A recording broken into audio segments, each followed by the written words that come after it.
kita akan melihat seperti apa melakukan penanganan, tapi yang kita lihat pada pagi hari ini hanyalah dasar-dasarnya saja, karena nanti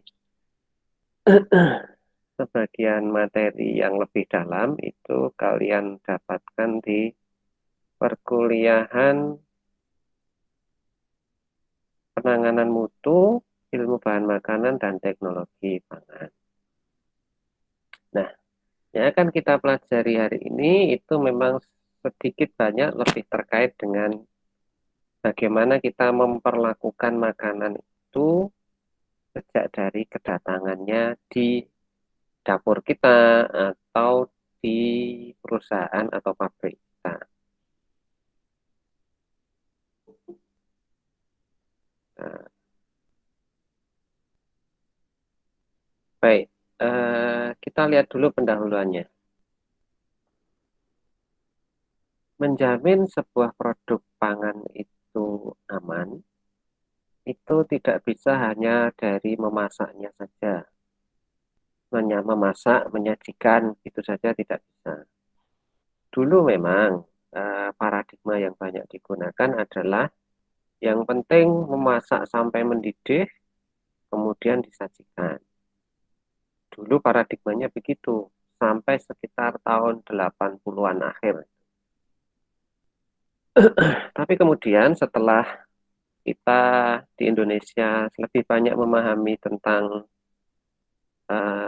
ilmu mikrobiologi, maka yang bentar ini masih banyak sekali yang mau masuk.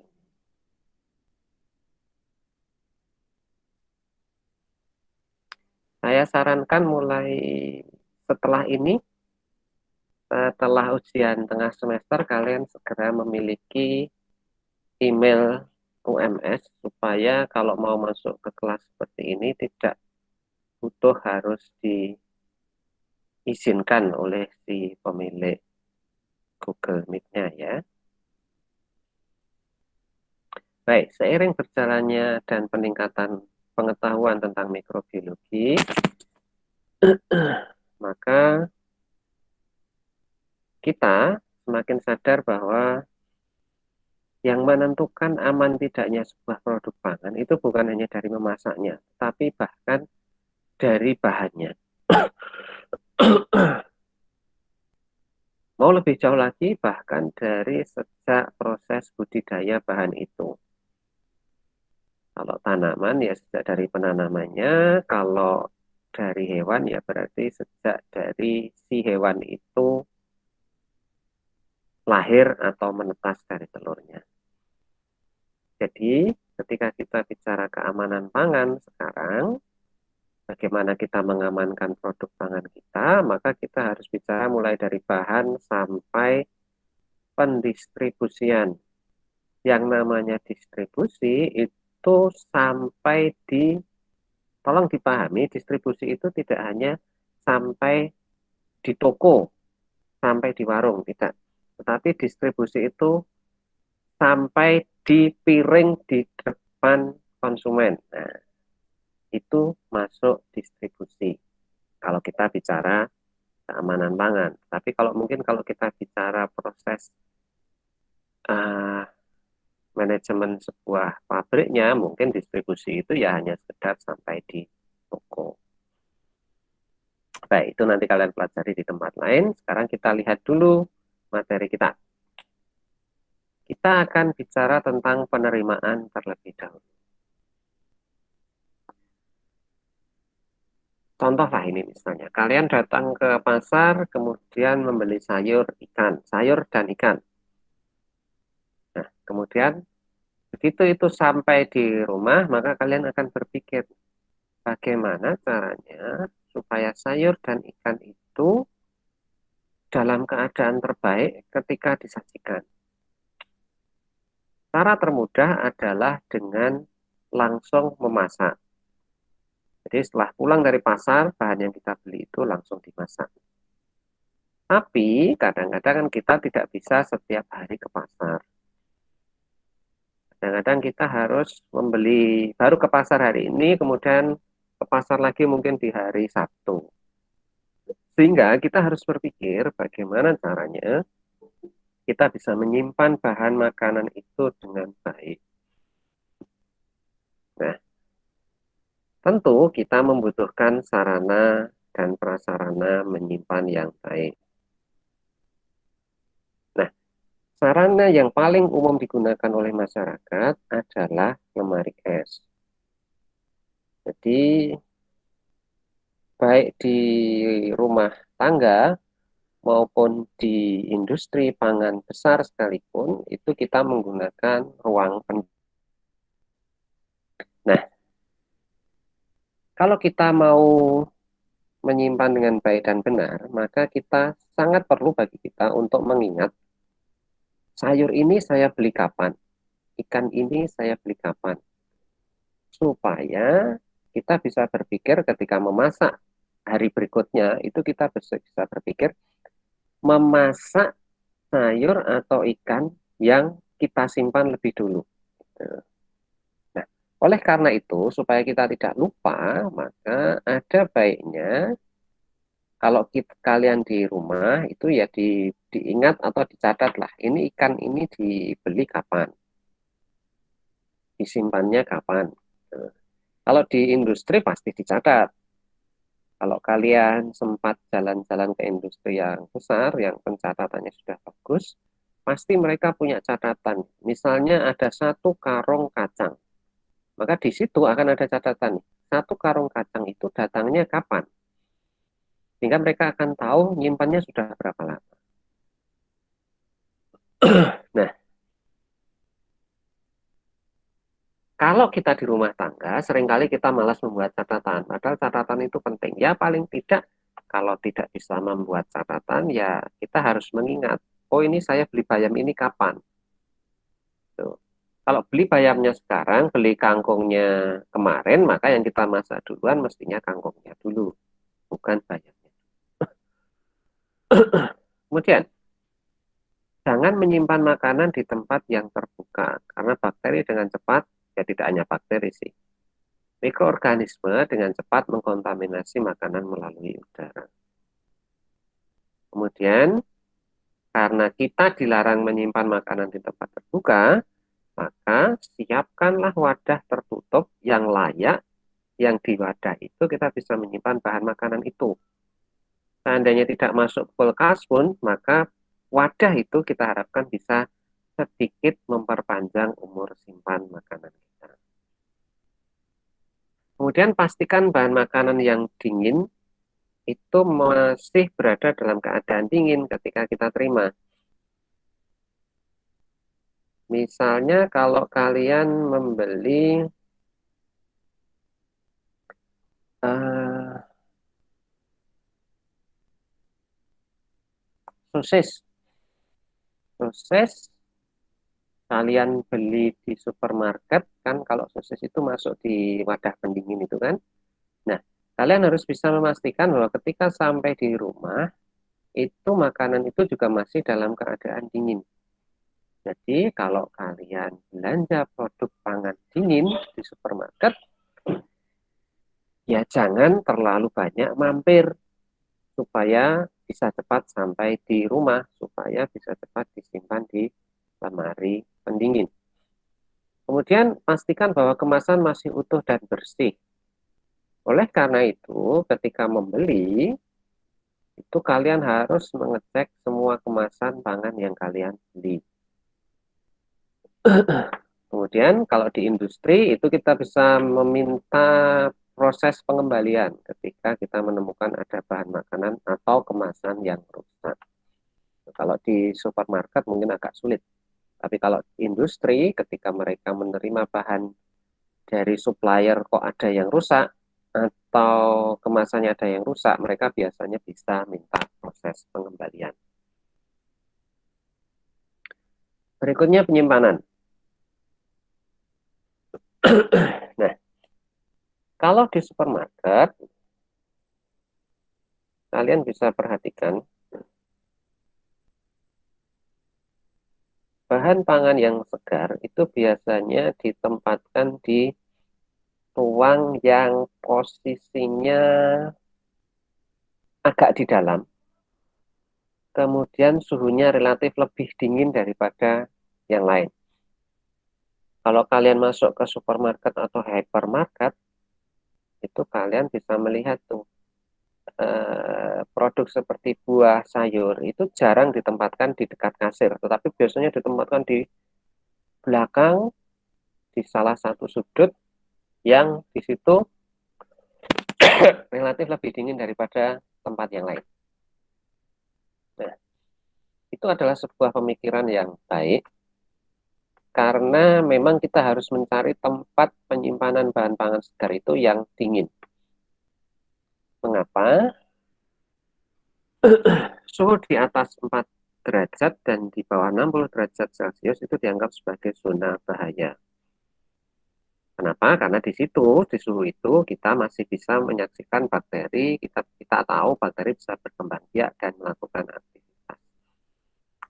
Ya, kalau suhu ruangannya sih tidak sampai 4 derajat. Tetapi jika kemudian bahan pangan itu membutuhkan suhu yang rendah, misalnya seperti daging, maka daging itu akan dimasukkan di wadah lemari pendingin. Misalnya bakso atau sosis, nah itu juga dimasukkan ke dalam wadah lemari pendingin. Tuh. Nah, maka jangan menyimpan makanan pada suhu 4 sampai 60 derajat Celcius. Oleh karena itu, kalau kalian punya lemari es, maka coba dicek tuh kalau ada termometer di rumah, coba dicek suhu di dalam lemari es itu upayakan ada di kisaran 4 derajat Celcius atau kurang dari itu. Tapi kalau freezernya ya tentu jauh lebih rendah daripada itu. Baik, lemari es yang kita punya di rumah itu sering disebut sebagai refrigerator. Refrigerator itu punya kemampuan menghentikan perkembangbiakan mikrobia asal suhunya tepat. Nah, tapi yang perlu diingat adalah refrigerator yang kita punya itu tidak akan membunuh mikrobia. Jadi dia hanya dibuat tidak aktif saja. Tidak aktif itu bisa terjadi ketika suhunya begitu dingin sampai si mikrobia itu memilih tidak beraktivitas. Nah, nanti kalau makanan di dalam refrigerator itu kita keluarkan, kemudian suhu dalam makanan itu naik, maka si mikrobia itu akan tumbuh lagi. Jadi kalian harus sangat berhati-hati. Refrigerasi ini, proses pendinginan ini tidak mengubah sifat makanan. Dan makanan dalam refrigerator itu kondisinya tetap baik, tetapi ingat ada batasnya. Tidak kemudian selamanya akan menjadi baik. Tidak. Itu bisa kalian lihat sekalipun kalian punya apel segar, masuk dalam refrigerator suhunya 4 derajat, tetapi setelah sekian hari, maka apel itu akan mulai rusak. Jadi refrigerator itu fungsinya menahan proses kerusakan saja. Nah, suhu refrigerator untuk menghentikan mikrobia patogen itu di bawah 10 derajat Celcius. Nah, untuk poin ini, tadi saya cek di PowerPoint yang ada di Open Learning itu sepertinya informasi yang disampaikan oleh Pak An ada yang tidak pas. Jadi yang benar itu adalah di bawah 4 derajat Celcius. Untuk makanan cepat rusak, seperti daging, ikan itu, direkomendasikan pada suhu di bawah 4 derajat Celcius kalau akan dimasak. Tapi kalau akan disimpan agak lama, itu sebaiknya ada di freezer. Di bawah, kalau freezer itu bisa sekitar di bawah 12, di bawah minus 12 derajat Celcius. Begitu. Jadi, ini yang perlu diingat. Kalau kita pengen menghentikan mikrobia patogen, maka kita usahakan di bawah 4 derajat Celcius. Begitu. Baik.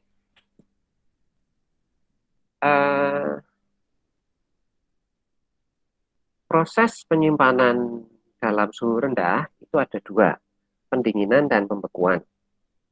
Nah, lemari es yang kita miliki itu dipakai untuk pendinginan, sementara freezernya itu dipakai untuk pembekuan. Nah, lemari es sendiri itu ada banyak jenis, misalnya rumah tangga seperti yang kita miliki, ada ruangan untuk mendinginkan dan ada ruangan lagi lebih kecil untuk membekukan. Kemudian ada lemari freezer, itu 100% seluruhnya untuk membekukan, seperti freezer es krim yang ada di supermarket atau minimarket itu. Kemudian ada box es. Box es itu termos, di dalamnya kita beri es untuk mempertahankan suhu di dalam termos itu. Kemudian ada juga kamar dingin. Nah, ini adalah yang banyak dipakai di industri. Jadi ada satu ruangan besar, gudang, di situ ada pendinginnya.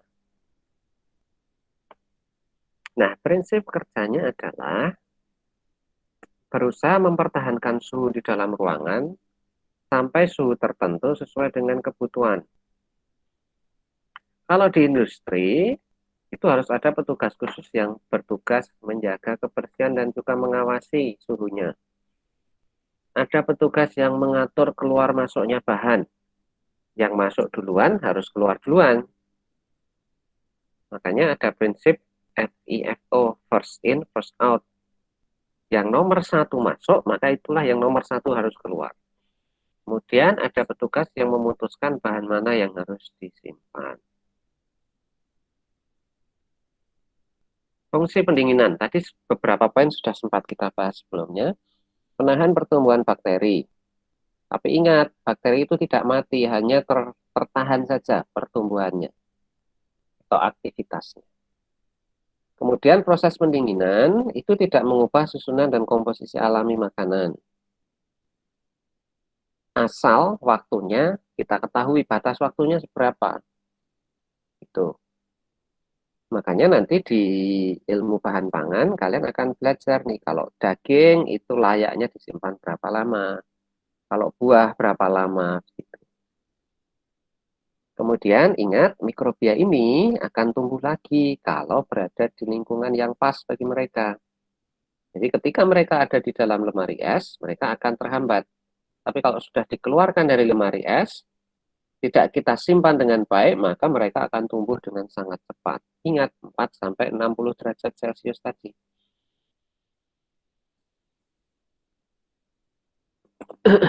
Baik, ini tadi juga sudah ada di depan tadi ya.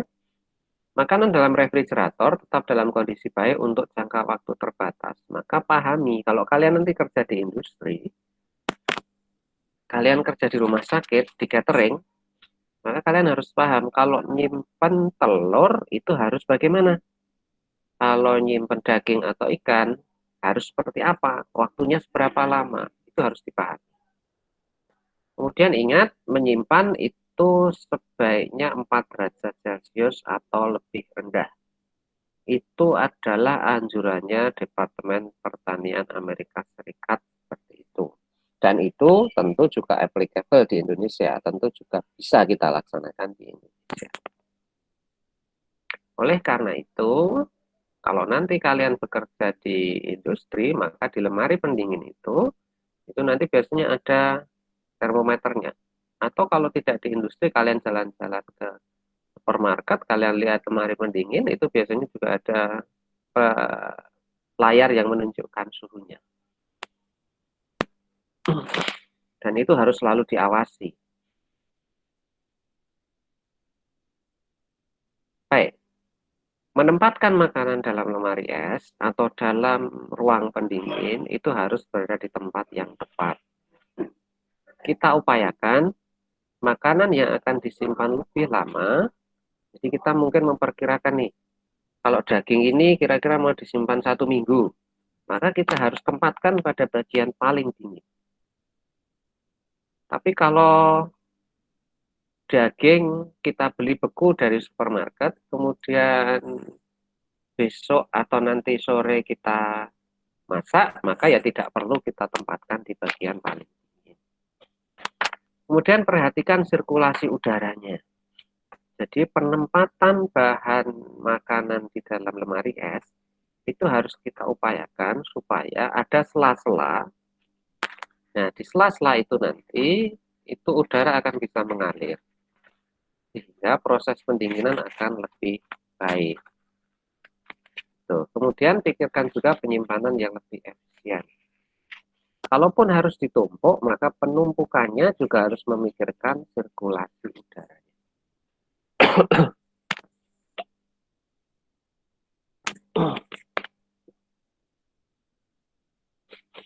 Baik, sampai di sini ada yang ingin ditanyakan, silakan. Kalau tidak ada, kita teruskan nanti. Monggo, silakan kalau ada yang bertanya.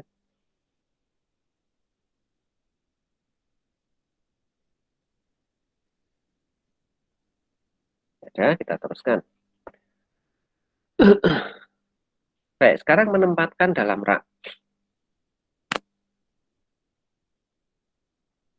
Nah, ini coba kalian, kalau kalian punya lemari es di rumah, nanti dilihat lagi nih.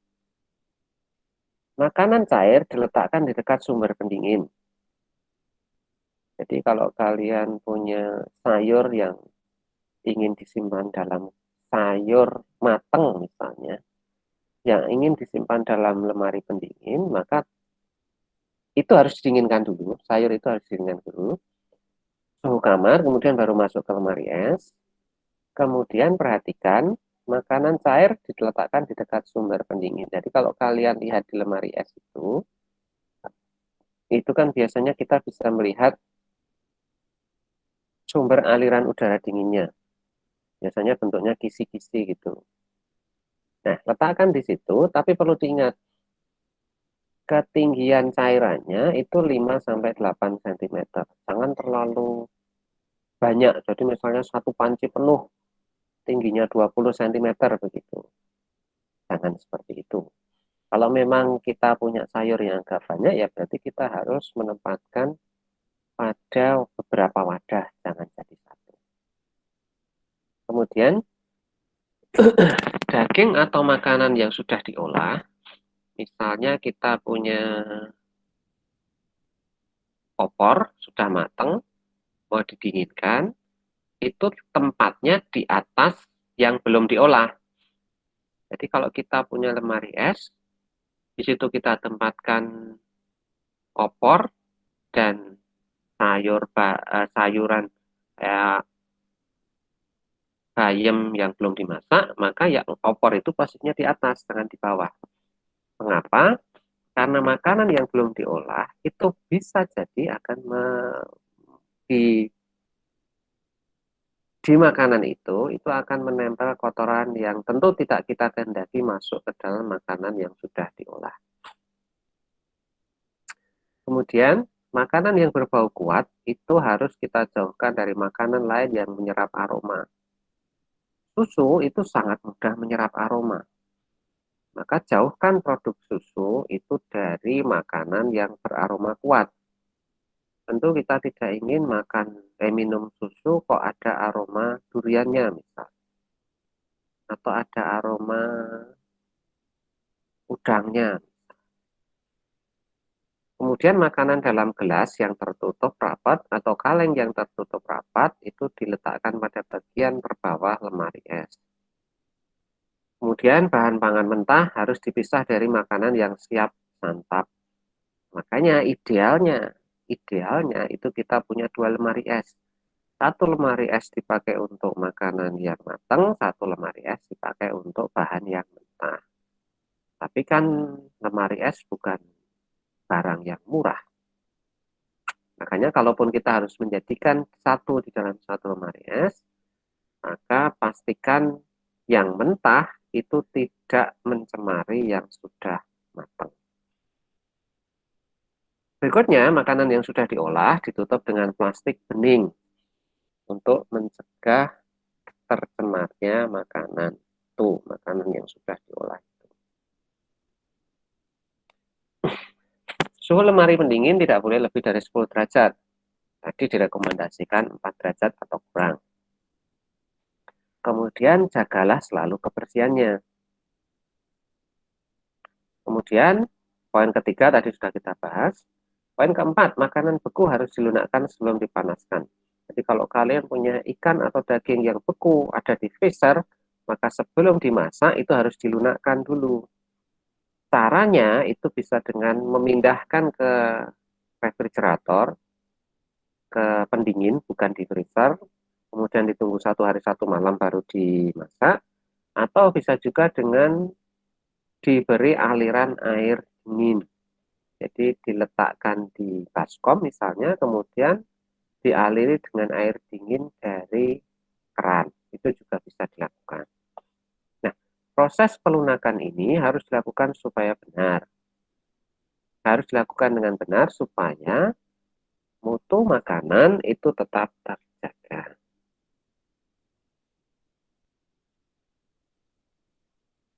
Kemudian, pelunakan. Nah, ini pelunakan ini itu nama atau bahasa Inggrisnya kita sebut sebagai thawing. Jadi proses ini adalah proses mengubah makanan yang sudah beku dikembalikan ke kondisi awal. Jadi kalau daging kan awalnya empuk, lunak, dibekukan, kemudian dikeluarkan dari lemari pembeku, dikembalikan ke kondisi semula, nah itu namanya thawing. Tujuannya adalah meratakan suhu makanan, sehingga saat pemasakan seluruh bagian mendapat panas yang merata. Kalau tidak sempurna proses ini, misalnya bagian luar sudah lunak, bagian dalam masih beku, maka bisa terjadi distribusi panas itu tidak merata. Jadi bagian luar bisa panas duluan, bagian dalam belum panas. Bagian luar suhunya sudah 90 derajat, bagian dalam masih 50 derajat. Nah, saat itulah kalau luar 90 dalam 50, maka bisa jadi bakteri yang ada di bagian dalam daging itu justru akan menjadi aktif. Nah, ini harus kita waspadai. Kemudian, waktu untuk proses thawing itu tergantung pada jenis makanannya. Daging tentu lebih lama daripada produk sayur misalnya. Kan ada tuh sayur yang dibekukan, kayak kalau yang pernah saya lihat itu irisan wortel, kacang kapri, buncis, itu yang ada yang dibekukan. Nah, waktu pelunakan bagi sayur tentu lebih cepat daripada waktu pelunakan bagi daging. Nanti kalau kalian pas sempat jalan-jalan ke supermarket, coba kalian lihat di lemari pembekunya itu isinya apa saja. Ini contoh saja nih poin berikutnya. Kalkun beku itu kalau mau dimasak itu harus dibiarkan 8 sampai 10 jam dalam suhu kamar. Kalau dalam suhu kulkas itu 40 jaman, berarti hampir 2 hari baru bisa kita masak. Kalau di dalam suhu kulkas. Nah, tetapi disarankan pelunakan dilakukan dalam kulkas. Kenapa? Karena kulkas itu tertutup. Tapi ingat, butuh waktu lebih lama. Nah, berikutnya beberapa jenis bahan makanan mengeluarkan cairan saat pelunakan. Ini tentu pernah kalian lihat ini ketika kalian mengeluarkan daging dari lemari es, freezer, kalian diamkan beberapa lama, nanti cairan di dalam daging itu nanti akan keluar. Nah, untuk mencegah cairan itu mengotori bagian yang lain, maka sebaiknya itu kita beri wadah yang tertutup. Ini contohnya. Di foto sebelah kiri itu ada sebelum ditowing dan setelah ditowing ada sedikit perbedaan warna memang. Yang setelah ditowing itu agak lebih gelap.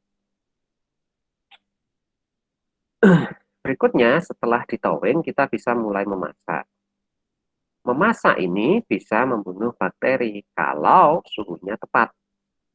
Nah, pemasakan yang tidak tepat justru malah bisa menyebabkan bakteri tumbuh. Pemasakan yang tidak tepat itu akan membuat spora masih bisa bertahan. Jadi kita harus sangat berhati-hati ketika memasak. Nah, beberapa makanan memerlukan proses pemasakan dan teknik penyimpanan yang berbeda-beda. Jadi ini harus kalian pahami, tapi itu nanti di kuliah ilmu bahan pangan semester depan. Jadi perlu diingat, memasak itu bisa membunuh bakteri, tetapi perlakuan yang kita berikan itu harus pas, baik suhu maupun waktunya. Ini contohnya. Daging dan produk unggas itu harus dimasak sampai suhu di bagian dalam itu mencapai 70 derajat Celcius. Karena itu, kalau nanti kalian bekerja di catering, itu seringkali di catering itu ada termometer yang bisa digunakan untuk mengukur bagian dalam daging. Jadi kayak ditusukkan begitu, kemudian nanti kelihatan suhu bagian dalamnya berapa. Nah, proses pengecekan ini sangat penting. Mengapa? Karena banyak sekali mikroorganisme yang bisa bertahan sampai 60 derajat Celcius. Kalau kita masaknya tidak sampai 60 derajat, maka mikroorganisme itu yang ada di bagian dalam daging itu bisa jadi akan justru malah akan berkembang. Karena itu, pengukuran suhu itu sangat penting dilakukan. Metode pemasakan. Kalau yang merebus, mengukus, menggoreng, saya yakin kalian pernah mempelajari itu, pernah melakukan itu. Yang kita bahas di kesempatan kali ini adalah mengoven. Nah, di slide ini ada dua jenis pengovenan. Yang pertama adalah oven konveksi. Kalau oven konveksi itu sama seperti yang ada di banyak rumah kita.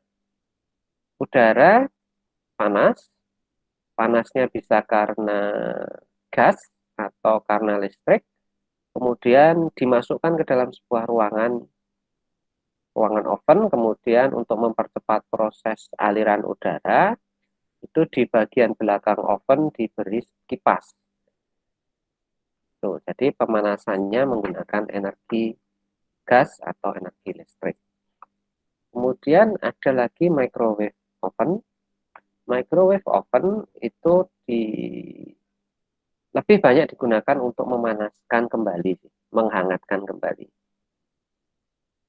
Nah, kalau microwave oven ini proses pemanasannya itu menggunakan gelombang gelombang mikro.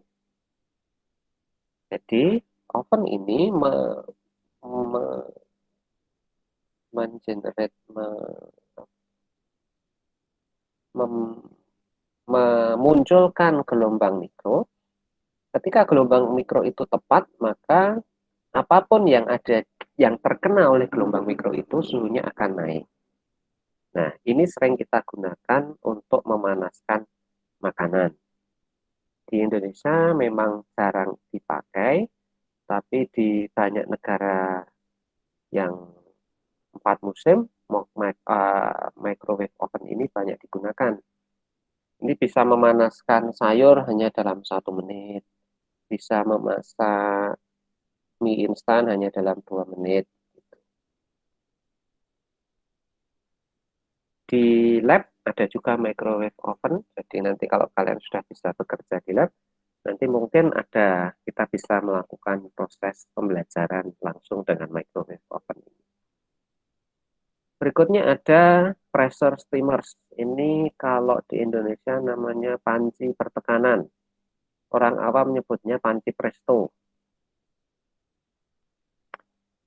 Suhunya tinggi karena yang digunakan adalah uap air bersuhu tinggi dan proses pemasakan dipercepat dengan tekanan yang tinggi juga. Nah, kombinasi suhu yang tinggi dan tekanan ini itu bisa menghancurkan sel dari mikroorganisme dan juga menghancurkan spora dari mikroorganisme. Jadi ini relatif cukup efektif dalam menghilangkan mikroorganisme.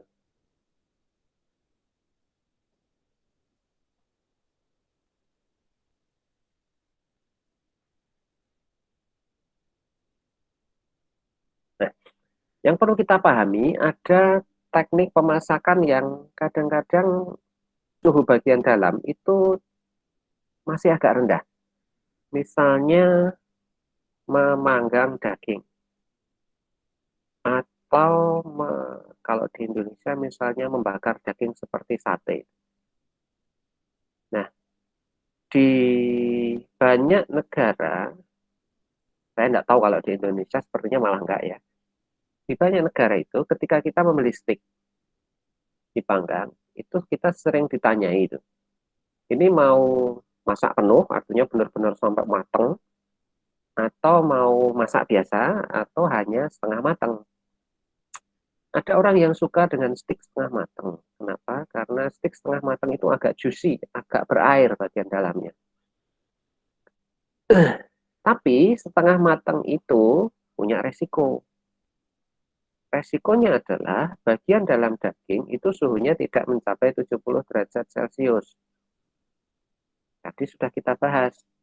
Nah, kalau suhunya tidak mencapai 70 derajat Celcius, itu bisa memunculkan resiko timbulnya salmonella maupun Clostridium.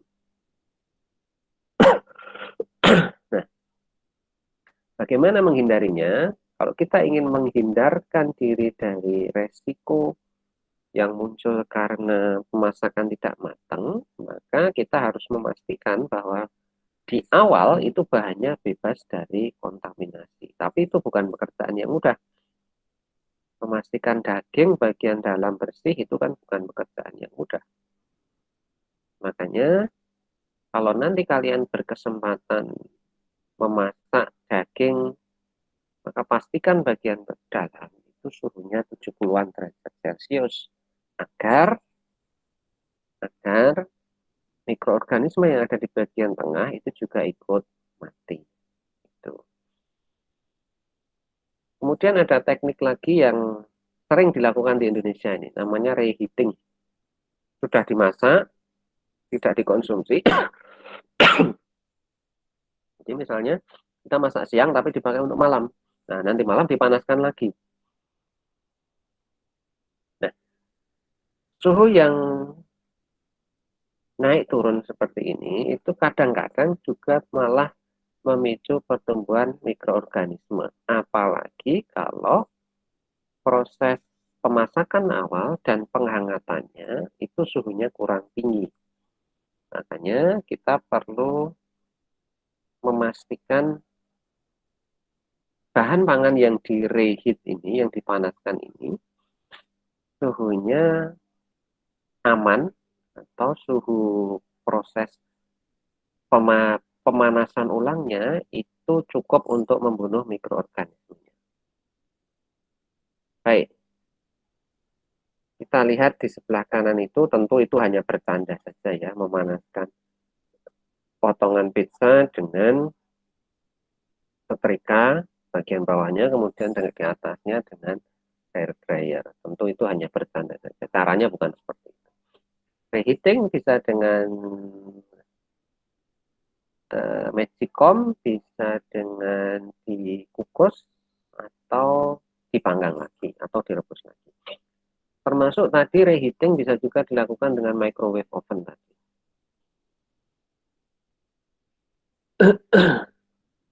Baik, ini penjelasan tadi sudah saya sampaikan. Bagian dalam ada yang kurang panas sehingga tidak mampu membunuh mikroorganisme. Makanya yang sangat direkomendasikan adalah makanan itu dimasak dan setelah dimasak itu langsung dimakan.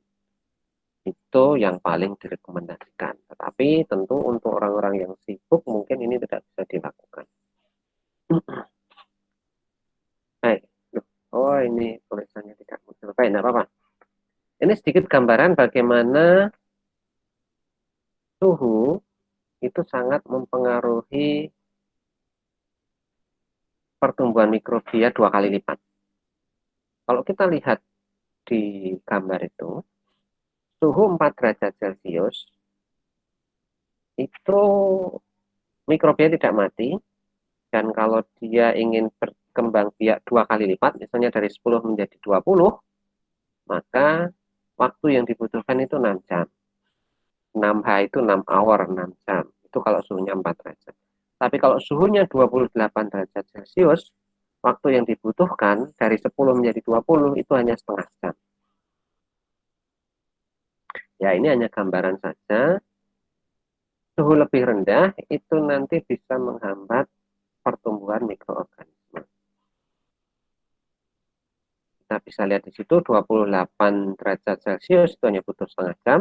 Sementara kalau 4 derajat Celcius itu butuh 6 jam bagi mikroorganisme untuk tumbuh menjadi 2 kali lipat jumlahnya. Baik, proses yang tepat itu sangat dibutuhkan. Proses itu ingat tidak hanya sekedar suhunya berapa, tetapi juga waktunya.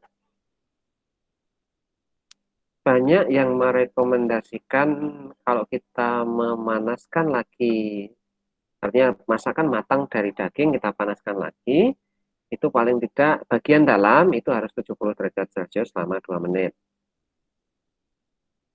Dan ingat, setelah memasak tapi belum akan dimakan, misalnya, itu kita harus menyimpan dengan cara yang tepat.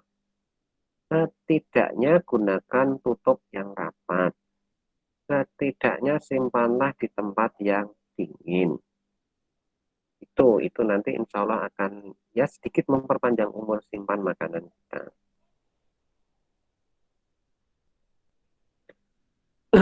Baik, sekarang kita akan membahas sedikit tentang mengemas. Ada yang ingin bertanya sampai di sini? Silakan. Yuk, siapa ingin bertanya? Pak izin bertanya. Silakan. Ya, silakan. Kan eh, untuk undercook, nah ikan laut itu juga boleh nggak kalau mentah? Kan di tempat sushi itu banyak yang mentah kan, kayak ikan salmon sama tuna. Itu Ya, boleh nggak dimakan mentah-mentah? sebenarnya begini, semua produk mentah itu resikonya sama sebenarnya. Jadi ketika kita mengkonsumsi produk mentah, maka kita akan menghadapi resiko kontaminasi yang lebih besar daripada produk matang. Tapi ketika kita berbicara tentang kultur atau budaya, memang ada di dunia ini budaya di mana ada masyarakat yang terbiasa mengkonsumsi produk mentah. Kalau di Jepang misalnya yaitu ikan dipotong kemudian diberi bumbu dimakan. Kalau di Indonesia misalnya ketika kalian makan urap gitu. Nah, tuh. Yang paling penting adalah kalau kemudian kita ingin mengkonsumsi produk mentah, maka pastikan dulu bahwa produk mentah yang akan kita konsumsi itu benar-benar dalam keadaan segar. Jadi bukan produk yang dipanen kemarin itulah misalnya. Artinya ya kalau ikan ya kita upayakan dalam keadaan segar, bukan ikan beku. Kemudian kalau untuk sayuran ya kita upayakan yang baru saja dipanen. Kemudian pastikan juga bahwa wadah yang dipakai untuk mengolah itu juga bersih. Alat yang dipakai untuk mengolah misalnya seperti pisau dan lain-lain itu juga bersih. Kemudian proses penyajiannya juga bersih. Jadi misalnya disajikan di restoran, ya restorannya juga benar-benar bersih. Dengan cara seperti itu kita akan bisa mengurangi resiko terkena penyakit karena makanan ini. Jadi karena kita tidak mungkin kan ya kemudian menyampaikan bahwa kita tidak boleh, misalnya kamu kamu datang ke Jepang kemudian kamu bilang orang Jepang nggak boleh makan ikan mentah, kan juga tidak mungkin. Makanya yang bisa dilakukan adalah mencoba memastikan bahwa produknya itu bersih dan sarana prasarana yang dipakai untuk mengkonsumsi juga dalam keadaan bersih. Gitu. Itu ya. Ada yang mau disampaikan lagi? Silakan.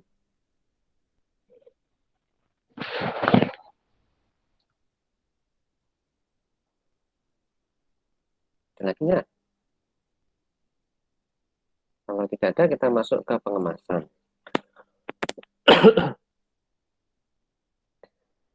Baik, Allah Subhanahu wa Ta'ala ketika membuat makhluknya, terutama makhluk yang kemudian dikonsumsi oleh manusia seperti buah, kemudian beberapa jenis hewan itu sudah menciptakan sekalian dengan kemasannya. Misalnya jagung itu ada kelopotnya, kelapa itu ada kulit yang keras, kerang itu juga ada cangkang yang keras, udang kepiting juga ada cangkangnya.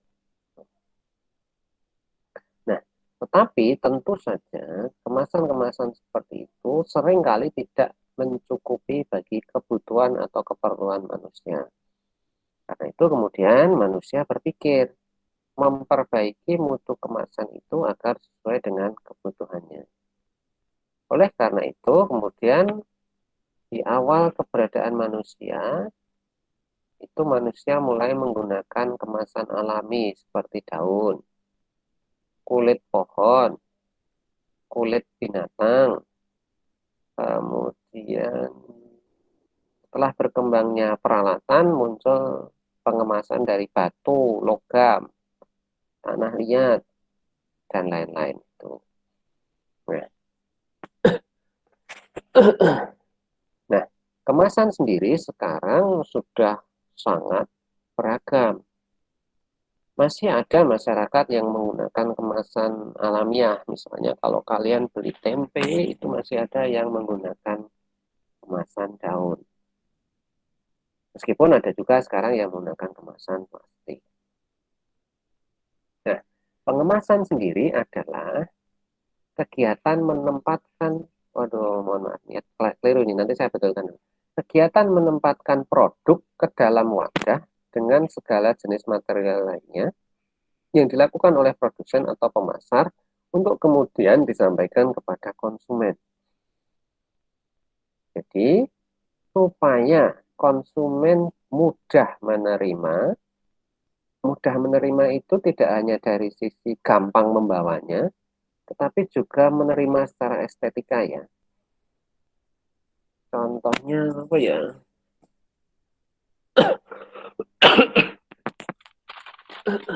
Nih, mudah-mudahan kelihatan nih. Saya punya produk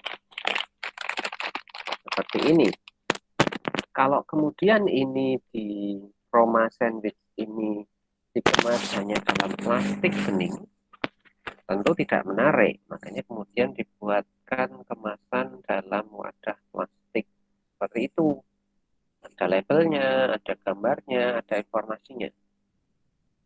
Nah, tentu akan lebih menarik daripada sekedar menggunakan plastik bening atau malah mungkin menggunakan daun pisang. Nah, fungsi utama kemasan itu sebenarnya ada banyak, tetapi di sini memang hanya disebutkan 3. Melindungi,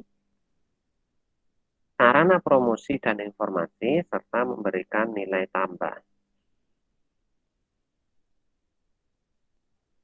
Nah, tiga-tiganya ini saya yakin kalian bisa bayangkan bagaimana kemasan melindungi bahan makanannya, bagaimana kemasan memberikan informasi, dan bagaimana kemasan memberikan nilai tambah. Nilai tambah itu contohnya kayak gini. Kalian membeli air minum dalam kemasan 1 galon, itu sekarang berapa? Mungkin sekitar 18-19 ribu. Tapi kalau kalian membeli dalam kemasan kecil-kecil seperti ini, jumlahnya 19 liter, tentu harganya akan lebih mahal. Jadi kemasan ini memberikan nilai tambah kalau dijual dalam kemasan, memberikan nilai tambah bagi air minum dalam kemasan, kalau dijual dalam kemasan kecil dibandingkan kalau dijual dalam kemasan galon. Tentu itu tujuannya memudahkan konsumen karena membawa seperti ini tentu lebih mudah daripada membawa galon dan juga memberikan keuntungan bagi produsennya. Baik, tujuannya membantu mencegah atau mengurangi kerusakan. Ya, kalian bisa membayangkan tuh kalau biskuit diwadahi dengan kemasan yang baik, tentu akan mencegah remuknya biskuit itu ketika didistribusikan di jalan. Kemudian melindungi bahan pangan yang ada di dalamnya. Kemudian melindungi dari bahaya pencemaran serta gangguan fisik, gesekan, benturan, getaran, tekanan, dan lain-lain. Kemudian menempatkan suatu hasil pengolahan atau produk industri agar mempunyai bentuk yang memudahkan dalam penyimpanan, pengangkutan, dan distribusi. Kalau kalian beli air minum dalam kemasan seperti ini, dalam jumlah banyak, tentu kalian akan memperoleh kardusnya. Nah, kardus itu memudahkan kita membawa. Jika dibandingkan membawa botol seperti ini dalam jumlah 20 misalnya, tentu lebih mudah membawa kardusnya. Tapi botol ini pun juga memberi kemudahan bagi kita. Kita genggam, gampang. Tutupnya kita buka dengan mudah. Nah, ini contoh memberi kemudahan. Kemudian mencegah atau mengurangi serangan mikrobia dan serangga, tidak hanya mikrobia dan serangga, tetapi juga hewan lain. Kemudian ada syaratnya. Yang namanya kemasan itu harus mampu memberikan kemampuan membungkus yang baik. Tidak hanya untuk melindungi itu ada di nomor 2 nanti, tapi untuk memudahkan dalam penanganan, pengangkutan, distribusi, penyimpanan, dan penumpukan. Tuh. Kemudian yang kedua, melindungi isinya, jelas. Melindungi isinya dari berbagai hal, tadi sudah kita sebut. Ada mikroorganisme, ada serangga, ada tekanan, benturan, gesekan, cahaya matahari, dan lain-lain. Kemudian kemasan itu sebisa mungkin harus memberikan daya tarik. Sekalipun kemasan itu hanya daun. Kalau kalian membeli makanan yang dibungkus daun, tentu si pembuat makanan berupaya supaya daun yang membungkus itu tampil rapi. Sehingga lebih menarik daripada yang hanya asal dibungkus daun dan tidak rapi.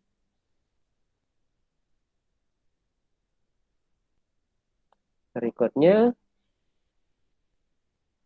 kemasan itu harus memenuhi keinginan pasar, sasaran masyarakat, dan tempat tujuan pemesan agar memberikan keuntungan ekonomi bagi si pembuat makanan maupun bagi si konsumennya. Itu. Kemudian yang kelima, ukuran, bentuk, dan bobot sesuai dengan norma atau standar yang ada.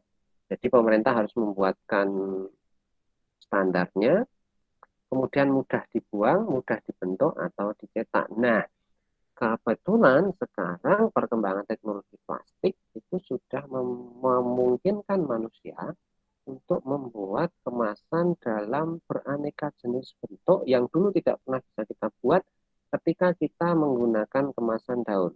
Ketika kita menggunakan kemasan tanah liat, ketika kita menggunakan kemasan kulit binatang. Akhirnya sekarang karena kondisinya seperti itu, sekarang kita sangat tergantung pada plastik. Apa-apa plastik. Bahkan yang ada di meja saya ini ada map. Kalau dulu map dari kertas, sekarang map dari plastik. Gitu. Kalau dulu casing laptop ini dari aluminium, sekarang juga dari plastik. Nah, berikutnya, karena makanan wajib terjaga mutunya saat distribusi atau dipindahkan dari pabrik sampai ke depan, sampai di hadapan dari si konsumen, maka kita perlu menggunakan sarana distribusi yang tepat. Sarana distribusi yang tepat salah satunya ya kemasan itu tadi. Tetapi selain kemasan, kita juga butuh alat untuk memindahkan kemasan dan isinya itu. Misalnya kita pakai truk. Nah, kalau kita pakai truk, maka kita harus memastikan bahwa truknya itu sesuai dengan kebutuhan si makanan yang dia bawa.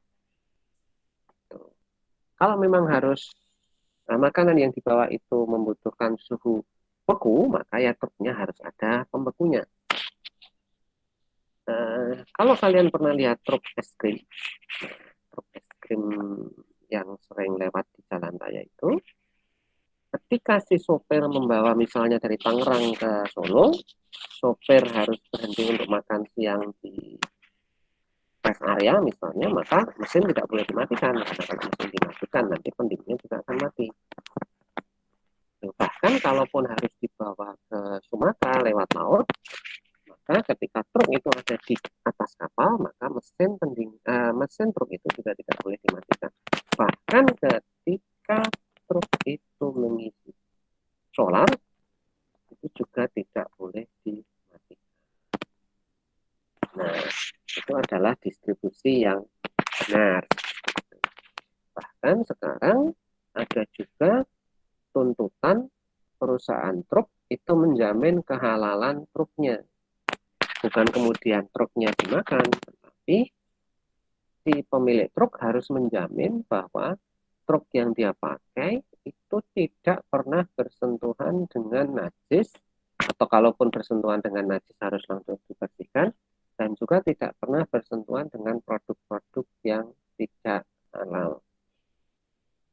Jadi misalnya, kalau truk itu pernah dipakai untuk membawa sosis babi, maka truk itu tidak akan pernah bisa dijamin sebagai truk yang bisa membawa produk yang halal. Jadi sekarang sudah ada sertifikasi halal bagi pemilik truk. Kalau dia punya sertifikat itu, maka kita bisa menjamin bahwa truk itu tidak pernah dipakai untuk membawa barang-barang yang haram. Berikutnya, pendistribusian harus dilakukan sesingkat mungkin.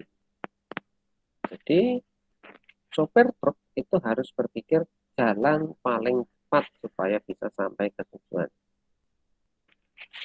Kemudian penataan di dalam proses distribusi ini juga harus diperhatikan. Bagaimana caranya supaya ketika sebuah truk mengantar produk makanan tertentu, itu proses memasukkannya mudah, mengeluarkannya juga mudah.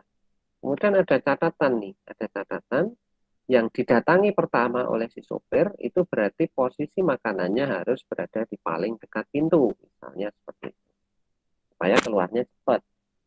Yang terakhir didatangi berarti posisinya yang paling jauh dari pintu. Baik, itu sedikit informasi tentang distribusi, kemasan, dan lain-lain tadi.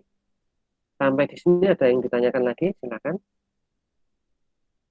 Monggo.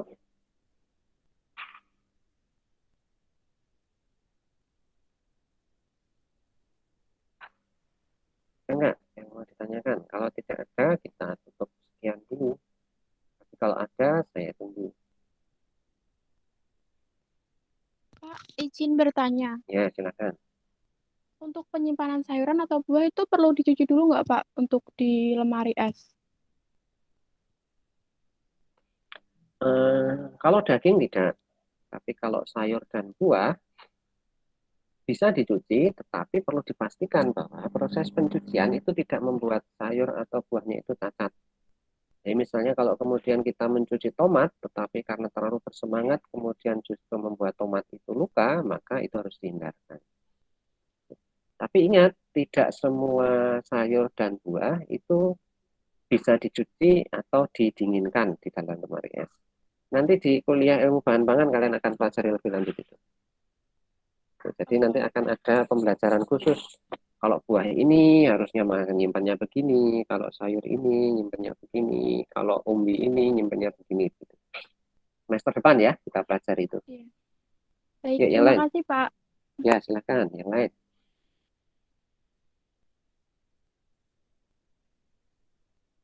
Kalau tidak ada, kita tutup dulu.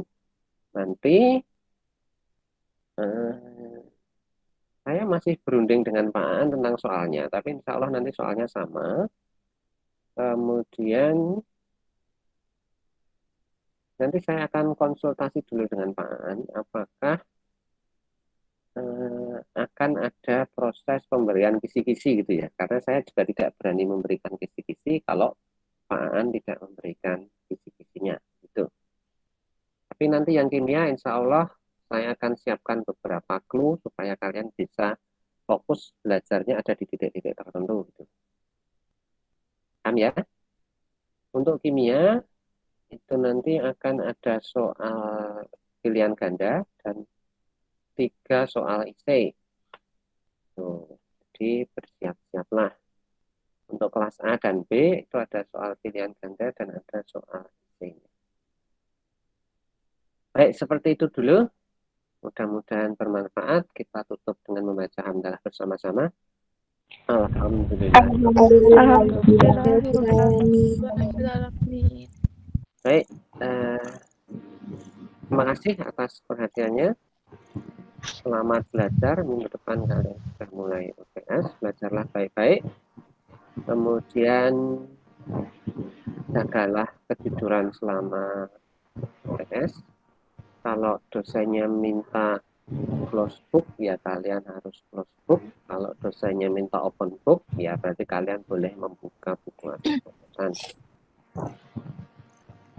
Baik, terima kasih. Mohon maaf atas kesalahan-kesalahan saya.